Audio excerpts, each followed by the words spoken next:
Olá, queridos, a paz do Senhor Jesus. Eu tenho uma palavra para o teu coração que está no Evangelho de Jesus Cristo, segundo escreveu Mateus, capítulo de número 2, a partir do verso de número 1, que diz assim: E tendo nascido Jesus em Belém da Judéia, no tempo do rei Herodes, eis que os magos vieram do Oriente a Jerusalém e perguntaram: Onde está aquele que é nascido rei dos judeus? Porque vimos a sua estrela no Oriente e viemos a adorá-lo. E o rei Herodes, ouvindo isso, perturbou-se, e toda Jerusalém com ele. E congregando todos os príncipes dos sacerdotes e escribas do povo, perguntou-lhe onde havia de nascer o Cristo. E eles lhe disseram: em Belém da Judéia, porque assim está escrito pelo profeta: E tu, Belém, terra de Judá, de modo nenhum és menor entre as capitais de Judá, porque de ti sairá o guia que há de apacentar o meu povo de Israel. Então Herodes, chamando secretamente os magos, inquiriu exatamente deles acerca do tempo em que a estrela lhe aparecera.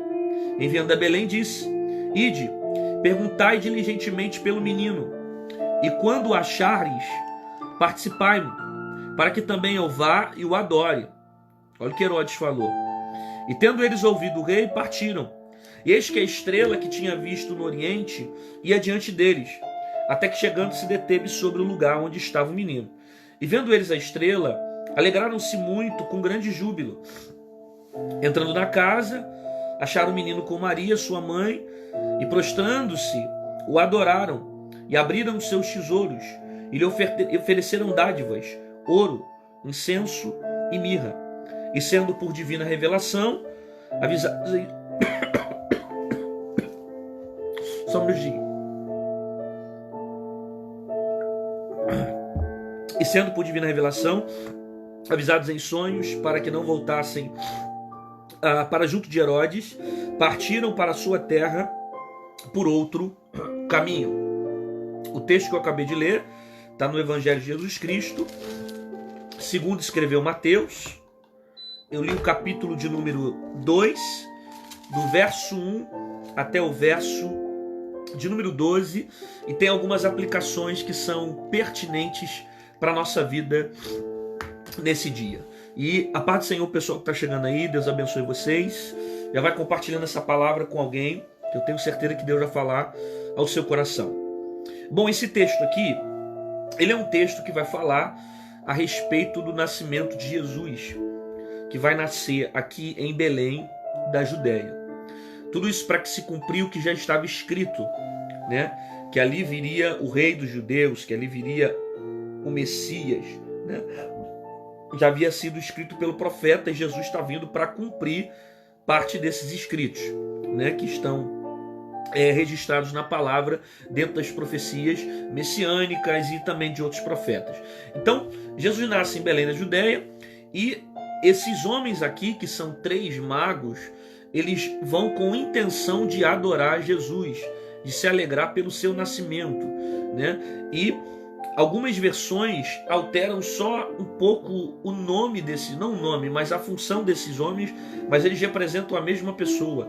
Por exemplo, nos outros evangelhos você vai ver literalmente escrito 3 sábios, outros você vai ver 3 pastores, né? No Evangelho segundo Mateus fala sobre 3 magos, magos no sentido de homens que conseguiam ler os astros, as coisas que estavam no céu, fazer leitura de uma estrela que sai de um lugar para o outro, né? Enfim, eram homens, 3 sábios, que estavam indo celebrar o nascimento de Cristo.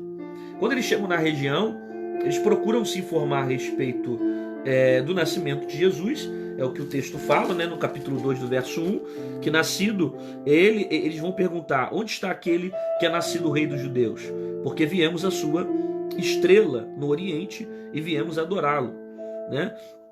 Jesus, ele nasce em Belém da Judéia no tempo de Herodes, e de alguma forma Herodes vai ficar sabendo que esses magos estavam nessa região e que eles estavam procurando o rei dos judeus. E por causa desse conhecimento, Herodes vai criar o desejo de saber onde está esse menino, com a intenção de matar o menino. E você vai perceber que realmente a intenção de Herodes não é adorar, é matar, porque futuramente ele vai vir com um decreto para tentar destruir todas as crianças do sexo masculino, né? Ele quer encontrar um menino, ele quer destruir o menino de qualquer forma. Então, ao saber que esses magos estão em Belém da Judéia, ele encontra esses magos e conversa com eles, essa expressão aqui do versículo de número 7. Ele fala com os magos secretamente e diz para eles que quando eles encontrarem o menino, para que viessem informar a ele, informar a Herodes, né? Que os magos falassem para Herodes aonde estava o menino, porque ele também estava com a intenção de adorar o garoto, de adorar o menino. Que na verdade a gente sabe que Herodes não queria adorar. A intenção de Herodes aqui é outra. Isso deixa claro para nós aqui por causa da forma política que ele está intervindo aqui no texto. Eu já vou explicar para você. Então, esses magos ouvem o Herodes e simplesmente eles vão ver a estrela que vai se movimentar no céu, que vai caminhar no céu, que vai, né, voar no céu. E o texto diz que a estrela ele vai ver do Oriente em diante, né? Eis que a estrela que tinha visto no Oriente ia adiante deles, ou seja, uma estrela que aparece e vai caminhar diante deles, direcionando eles para onde está o menino, onde está nascendo o garoto. E a estrela vai parar diante de uma casa. E vendo eles a estrela, alegraram-se muito com grande júbilo, né? Porque ela se deteve sobre o lugar onde estava o menino.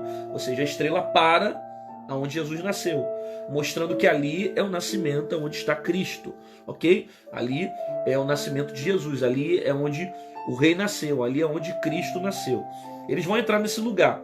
Quando eles batem na porta e entram nessa casa, eles vão falar com Maria. Eles vão achar um menino com Maria, né? E eles vão se alegrar, vão adorar o Senhor. O primeiro ato deles é um ato de adoração, de louvor. Eles oferecem tesouros para esse menino. A Bíblia usa a expressão dádiva, que significa presentes, né? E dentro desses presentes, 3 são interessantes que eles vão oferecer, que é ouro, incenso e mirra, ok? Existem algumas aplicações dentro dessa pequena história aqui que é de grande valia para a nossa vida nessa tarde aqui. A primeira está no texto, quando informa para nós que Herodes queria saber onde estava o menino.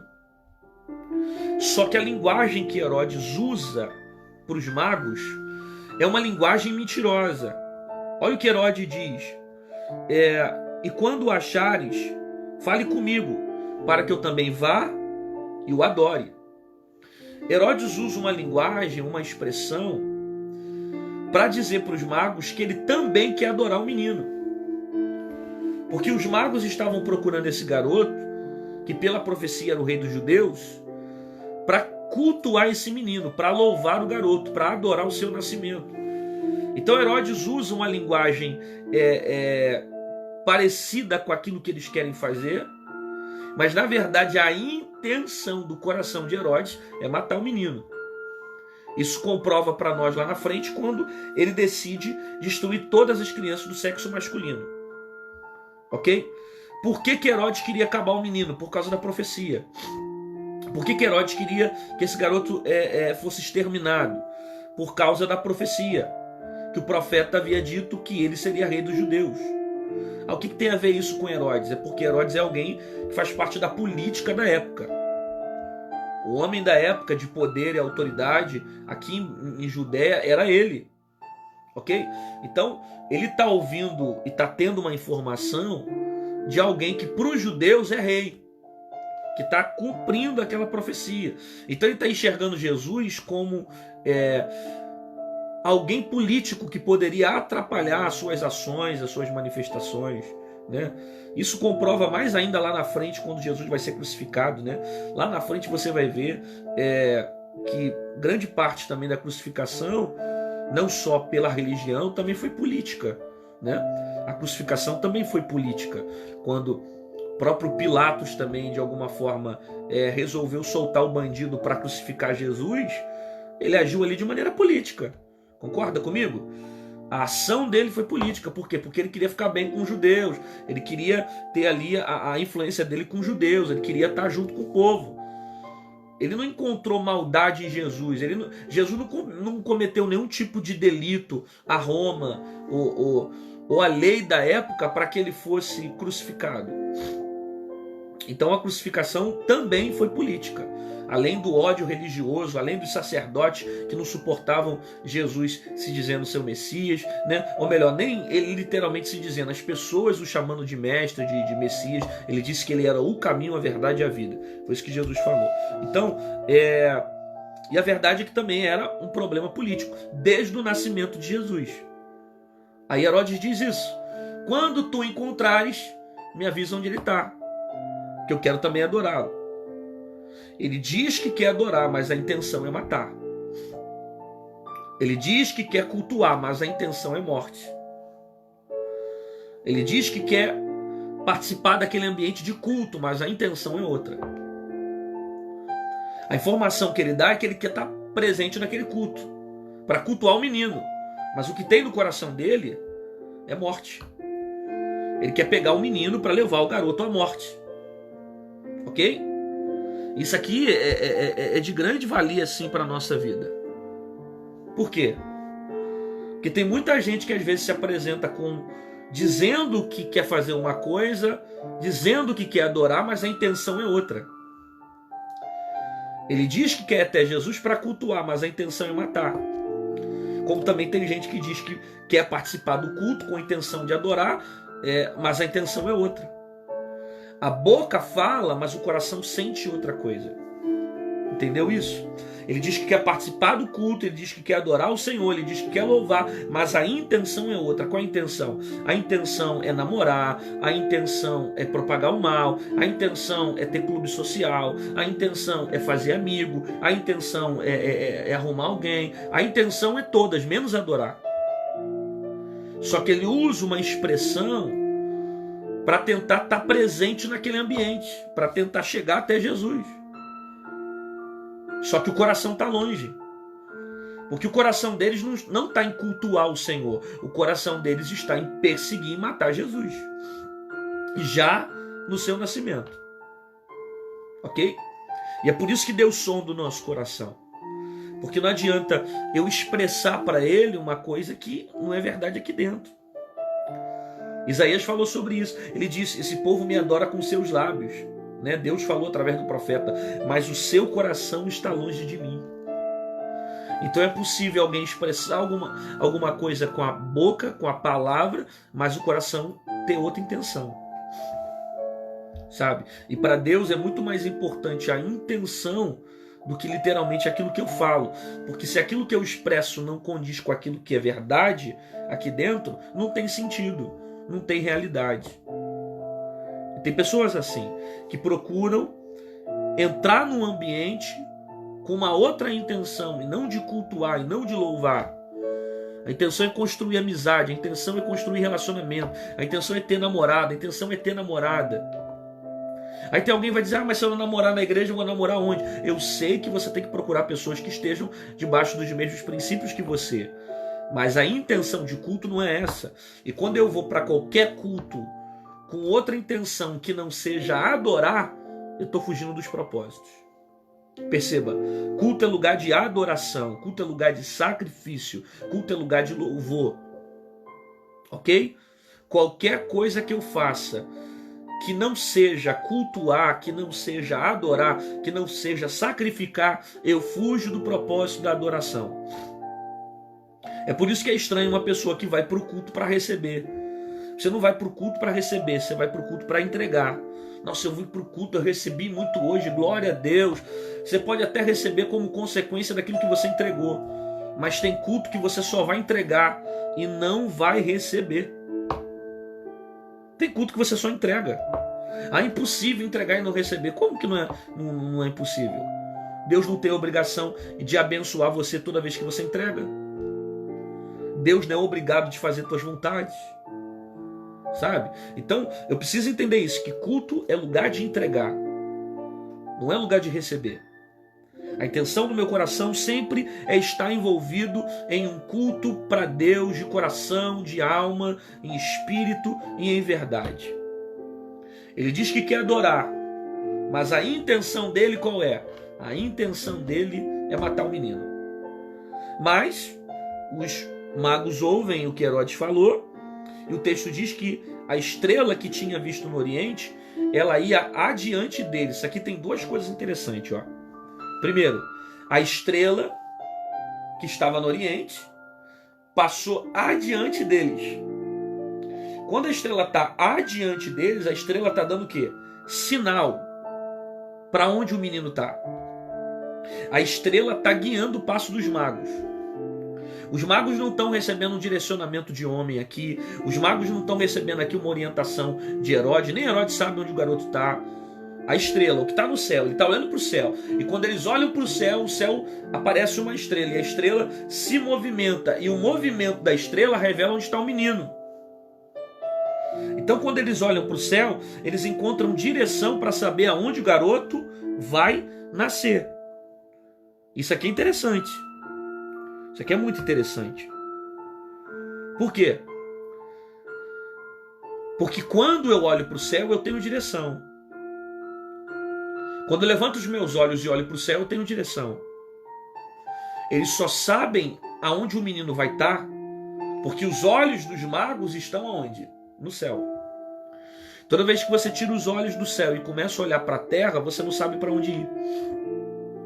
Você perde a direção porque você foca os seus olhos nas coisas da terra. Mas se você colocar os seus olhos no céu, os céus vão te dar sinais para você saber para onde ir.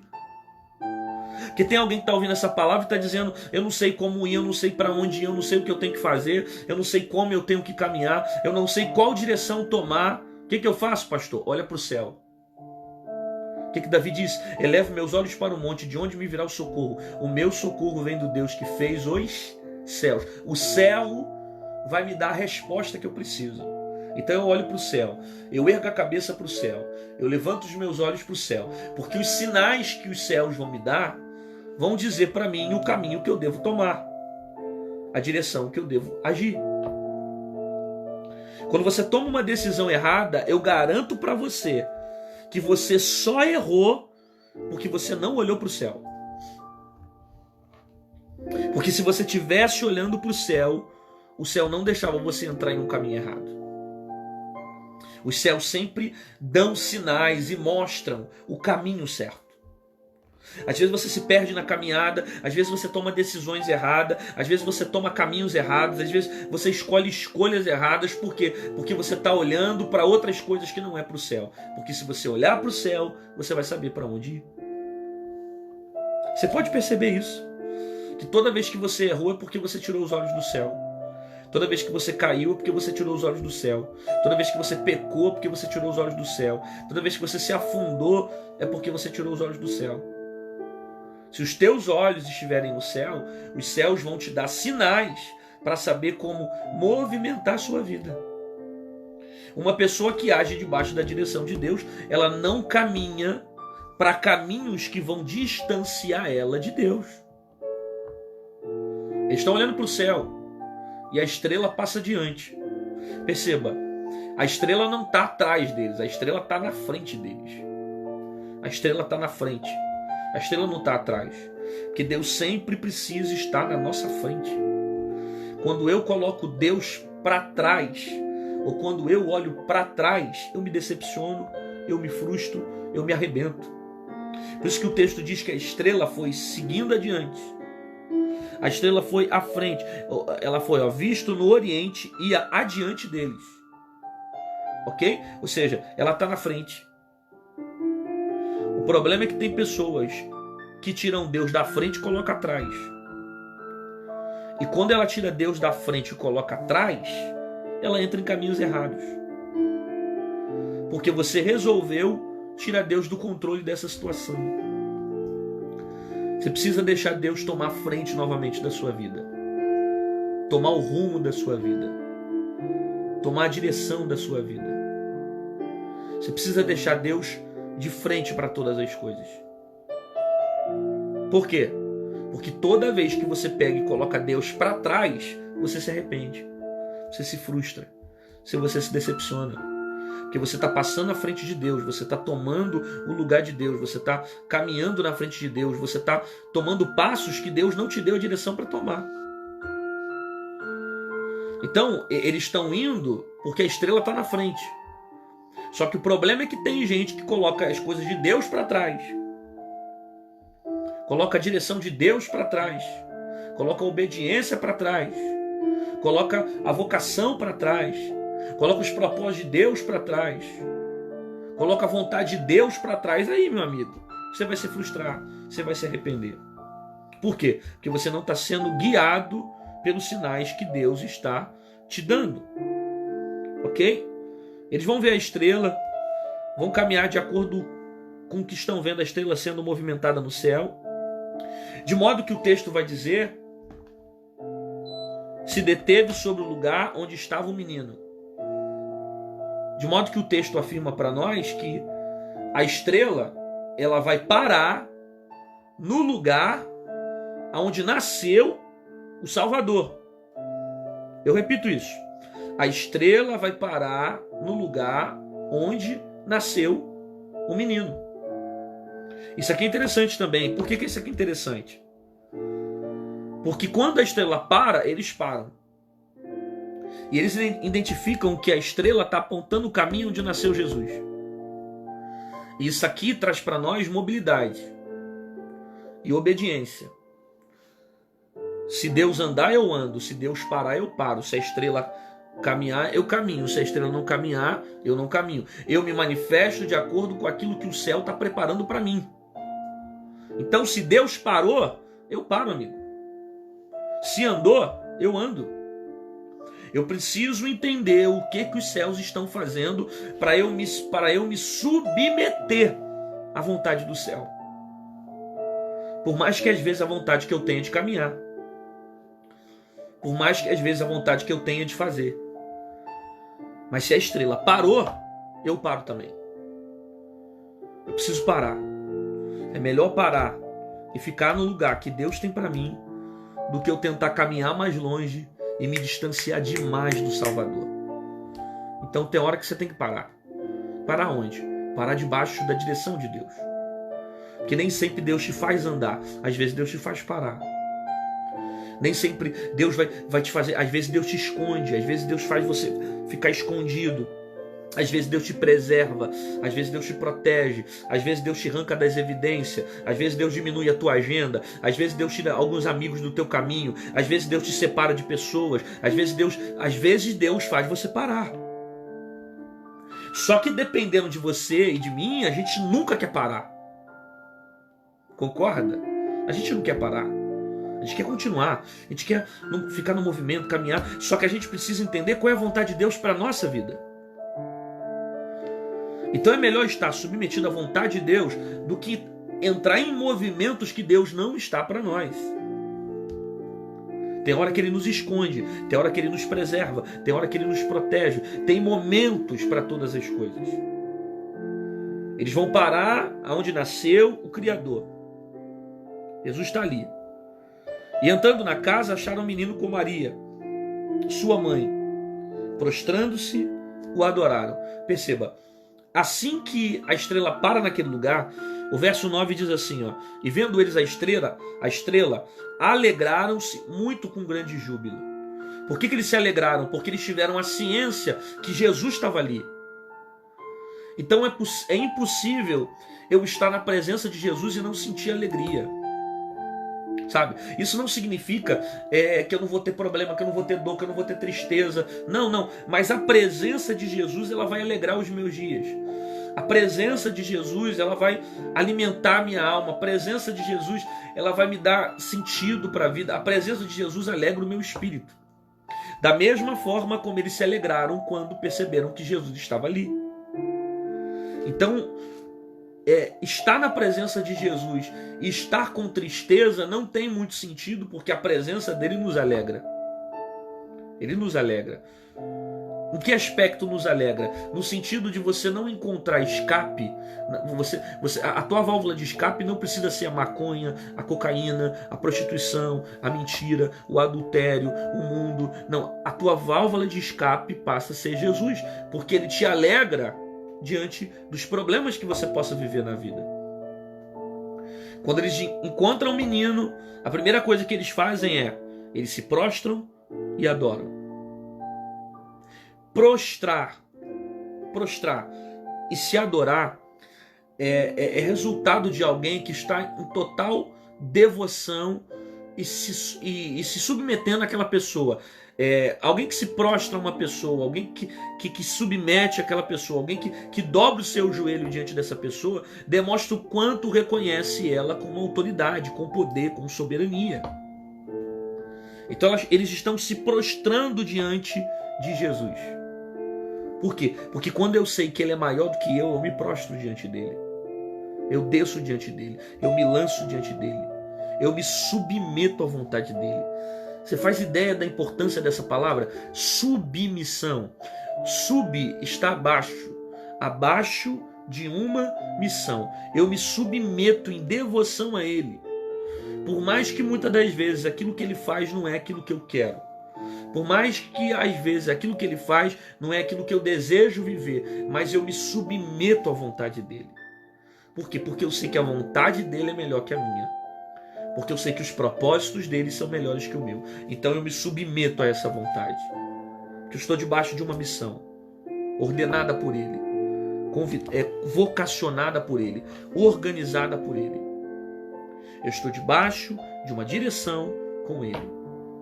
E não importa o que eu passe, não importa o que aconteça, eu estou decidido a me submeter à vontade do Pai. Independente de guerras, de conflitos, e que às vezes a vontade dele venha contrariar a minha, eu me submeto à vontade dele. Isso aqui é importante por quê? Porque nem sempre aquilo que Deus vai fazer vai ser aquilo que eu quero viver. Só que eu decido me submeter. Você só vai entender a real importância dessa palavra quando você tiver algo muito grande que você quer que aconteça e Deus não faz, e você aprende a se submeter à vontade dele, mesmo que isso te doa, mesmo que isso te machuque, mesmo que isso venha te ferir. É você compreender que os planos dele são melhores, que a vontade dele é melhor, que os desejos dele são melhor, que os propósitos dele são melhor. Então eu me submeto, eu me entrego, sabe? Eu não fico armado para as coisas que vão acontecer. Eu me desarmo e me lanço, me prostrando diante dele e o adoro, e o louvo, me humilho, me entrego, reconheço a grandeza dele, que ele é maior que eu, que ele é mais poderoso que eu, que ele tem mais força que eu. Então eu me prostro diante dele o adorando.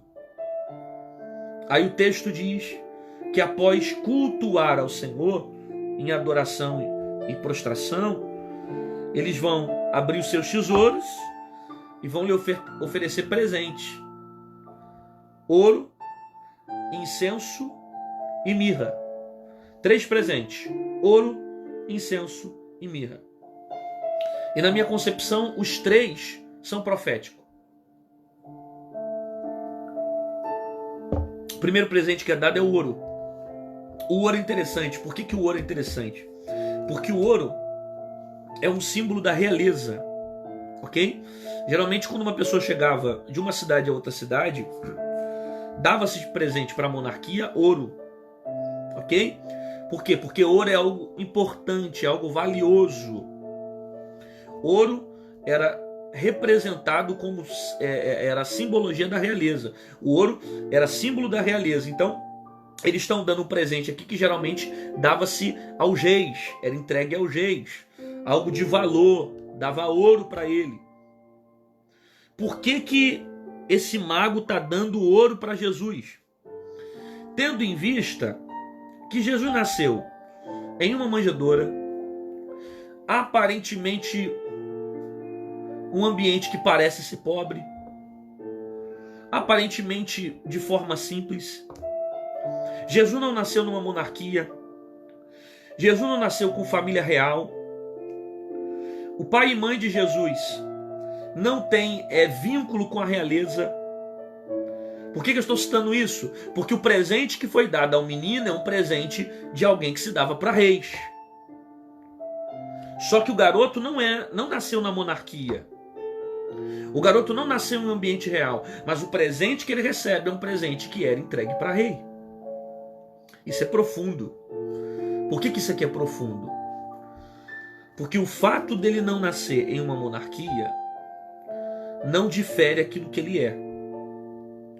Ele pode não ter nascido numa monarquia, mas ele continua sendo rei.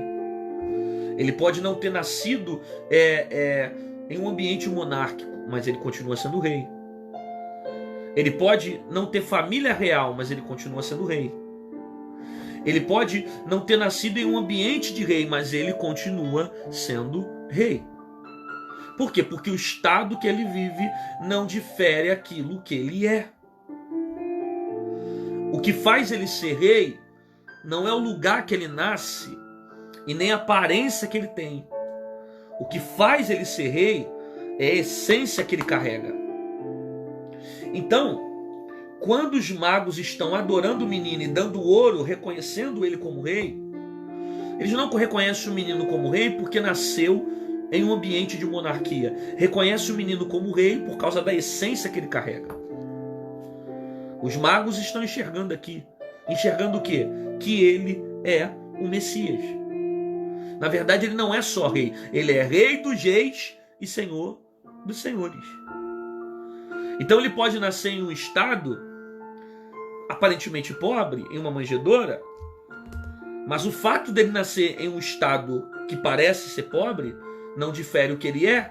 Ele continua sendo rei dos reis, senhor dos senhores, continua sendo o próprio rei. A aparência não contamina a essência. Eu repito isso. A aparência não contamina a essência, nem influencia a essência. O estado que ele vive, o lugar que ele vive, o ambiente que nasceu, os pais que ele tem, não muda a essência dele. Ele não é rei pelaquilo que ele tem, ele é rei pelaquilo que ele é. Ele não é rei pelo ambiente que ele nasceu, ele é rei pelaquilo que ele carrega dentro dele. Ele é o Messias. Ele é o próprio Deus reencarnado de forma humana. Ok? Ele é o rei dos reis e senhor dos senhores se manifestando ali. Por quê? Porque o que faz a diferença na vida de qualquer pessoa, e agora eu trago para a nossa vida, não são as coisas que você tem, nem os ambientes que você pisa, mas a essência que você carrega. A essência que você carrega que diz quem você é. O anel que você pode usar de teologia, o sapato que você tem, a roupa que você tem, o status que você tem, isso não diz o que você é. O que diz o que você é o que você guarda dentro de você. É a tua essência. A minha essência determina aquilo que eu sou. Não é o meu status. Por isso que quando Deus disse ao profeta em 1 Samuel capítulo 16, não te atente pela aparência, porque o homem olha para aquilo que está por fora, porém eu olho para o coração. O que Deus queria falar sobre o coração? A essência. O povo vai julgar Davi pela aparência dele, pela função dele. Pastor de ovelha? Para ser rei? Uma função que tanto não era tão bem vista, que era menosprezada pelo pai, que o pai colocou o garoto para ficar no campo, enquanto os outros filhos mandavam para a guerra. E ser valente, homem honroso de batalha, era o que dava status naquela época. Então você vê o próprio pai não valorizando tanto Davi, pela função que ele fazia, pastor de ovelhas. Aonde os outros irmãos estavam? Os irmãos estavam na guerra. Os irmãos estavam na batalha. Alguns estavam lá alojados naquele acampamento lá para lutar contra Golias, você lembra? Então a função de Davi não era uma função tão reconhecida. Era menosprezada. É que Deus resolveu honrar Davi. Davi não tinha aparência de rei, não tinha status de rei, não parecia ser rei, não tinha tamanho de rei, não tinha familiaridade real para ser rei, ele não tinha vínculo com a realeza para ser rei, mas Deus olhou para ele e disse: é rei. Ele não tem aparência, mas tem essência. Porque tem gente que não tem cara de pregador, não tem roupa de pregador, não tem jeito de pregador, não tem oratória de pregador, mas carrega uma essência que Deus faz dele um pregador. Porque o que diz aquilo que você é, não é aquilo que as pessoas veem, mas aquilo que você carrega. E a essência, ela faz diferença em qualquer lugar que você coloca os teus pés, em qualquer lugar que você vive. Essência. A preocupação de Deus para a nossa vida é essa, essência. Deus não vai mudar a opinião dele ao seu respeito por causa da opinião dos outros ao seu respeito. Guarda isso. Deus não muda a opinião dele por causa da opinião dos outros. Deus não muda a maneira como ele pensa sobre você por causa da opinião dos outros. Por quê? Porque os outros vão opinar na sua vida mediante aquilo que vem, mediante aquilo que ouve, mediante aquilo que escutam, mediante especulações, que não necessariamente é o que tem dentro de você. Então, quando eles te julgam pela tua aparência, Deus olha a tua essência. Isso não compromete a opinião que Deus tem ao seu respeito. Por quê? Porque é a tua essência que garante o teu relacionamento com Ele. Aí depois as pessoas falam assim, pô, mas como é que ele consegue ficar de pé? Como é que fulana está de pé? Como é que passa tudo isso e está de pé? Como é que suporta tanto? É simples. É porque ele não deixou contaminar a essência. Não deixou. Guardou a essência. Permaneceu a essência. É por isso que eu digo, podem tirar tudo de mim.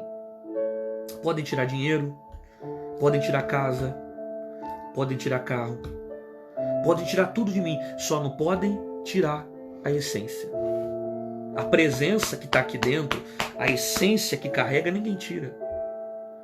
E aquilo que se tem, aquilo que se guarda, ninguém tem o poder de tirar de nós.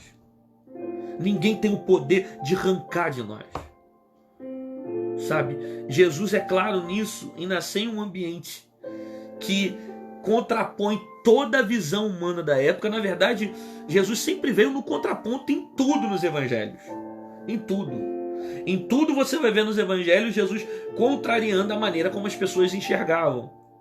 Exemplo, as pessoas pensavam que o rei ia vir montado no cavalo. Como é que Jesus aparece? Ele monta em um jumentinho. A Bíblia ainda diz que era jumentinho, ou seja, filhote de jumento. É interessantíssima a filosofia de Jesus.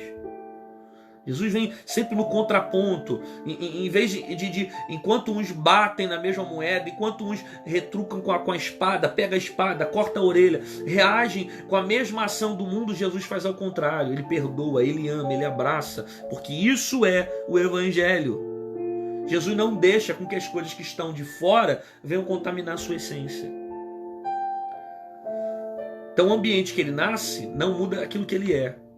Ele é rei dos reis, ele é senhor dos senhores.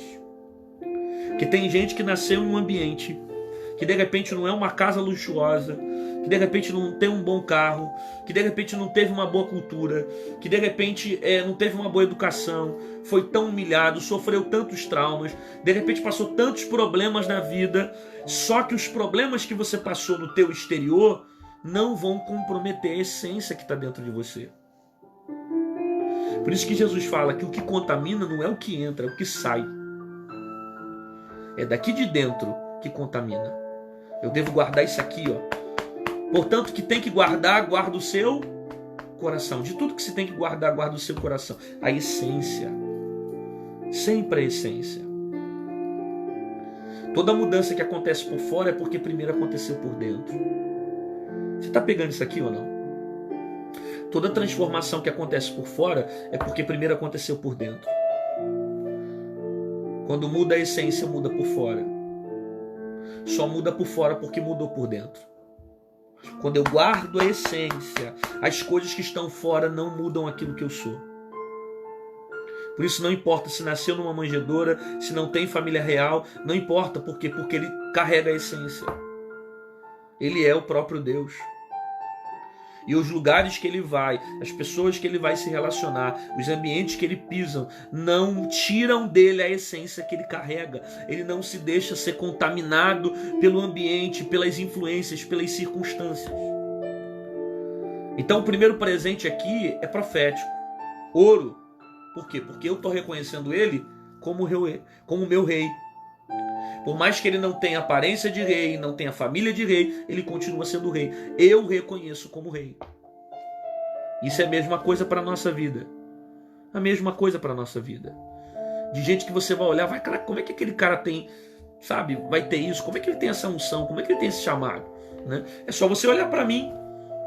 Eu sou feio, Sou baixo, branco, barbudo, horroroso, não tenho jeito nenhum de pregador, não tenho voz de pregador, não tenho essas oratórias de pregador.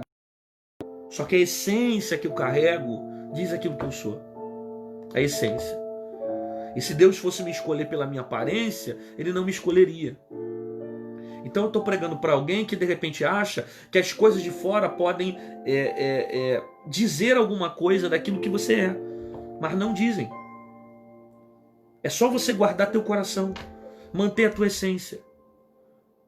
E não deixar ser contaminado pelas coisas que acontecem do lado de fora. Porque às vezes você não tem cara de pregador, não tem jeito de cantor, não tem jeito de profeta, não tem jeito de mulher de Deus, mas a essência diz aquilo que você é. Como Jesus, que recebeu ouro porque foi representado como rei, reconhecido como um rei. Segundo presente, o incenso. Bom, o incenso, poderia falar muita coisa sobre o incenso aqui. Muita coisa. Primeiro que é interessante que Deus ele não escuta a oração, né? Deus ele respira oração. Você já ouviu falar sobre isso? Que Deus ele não escuta? Como assim, pastor? Ficou doido? Mas tem vários textos na Bíblia falando que o Senhor ouve, o Senhor ouve, o Senhor ouve, sim. Mas a Bíblia também diz que a oração chega para ele como cheiro suave às suas narinas. O incenso representa isso, a oração. Ele traz para nós o sentido de oração, de cheiro. Deus ele respira a oração. Ele respira a essência. E a essência está ligada com aquilo que eu sou e não com aquilo que eu quero mostrar. Porque eu posso mostrar uma coisa que eu não sou. Então, ele respira a oração. Ele não só escuta, mas ele sente. Ele respira, ele inspira o meu louvor, ele inspira o meu culto, ele inspira a minha oração. A adoração que eu sempre entrego para ele. E incenso traz para nós esse sentido de oração, por quê? Porque os sacerdotes, eles acendiam incenso dentro do templo, e num tempo determinado, quando a fumaça saía para fora do templo, os judeus se reuniam do lado de fora para fazer a oração. Porque o sacerdote ligava o povo a Deus. Então era o momento de orar. Então o incenso representava o momento certo da oração, representava o louvor, representava o culto. Então o presente de incenso aqui também representa esse sentido de oração, sabe? De reconhecer o mediador que Cristo é, que vai me levar a Deus, que a partir de agora não só os sacerdotes, não mais os sacerdotes vão levar o homem a Deus, mas agora Cristo vai ser o nosso mediador, que vai me levar ao Pai, né? Paulo fala sobre isso, que só há um mediador entre Deus e os homens, e o nome dele se chama Jesus Cristo. Por isso que esse Jesus vai dizer, eu sou o caminho, ou seja, ele é aquele que me leva ao Pai, através dele e por ele. Por isso que quando você ora, você fala em nome de Jesus, amém, porque Jesus é o nosso mediador que nos leva ao Pai. E o terceiro presente, e eu termino, e não é por ser o último que não é importante, na minha concepção é o mais interessante, é o mais profundo, porque o terceiro presente que é dado para o menino é mirra. E mirra é profético. Primeiro presente, ouro. Segundo presente, incenso. Terceiro presente que dá para o garoto, mirra. E mirra é extremamente profética e ao mesmo tempo é muito curiosa. Por quê? Porque o garoto acabou de nascer e está dando um presente para um recém-nascido. E um dos presentes é mirra. Mirra geralmente era utilizada em mortos, em pessoas que tinham morrido, passado pelo óbito, e era embalsamado o corpo daquela pessoa, para que em seguida fosse preparado para o processo de sepultamento. Então mirra era um presente, mirra era um objeto que era utilizado aos mortos, preparando eles para o sepultamento. E é curioso o presente, por quê? Porque está dando um objeto que geralmente era entregue para morto, que os mortos utilizavam.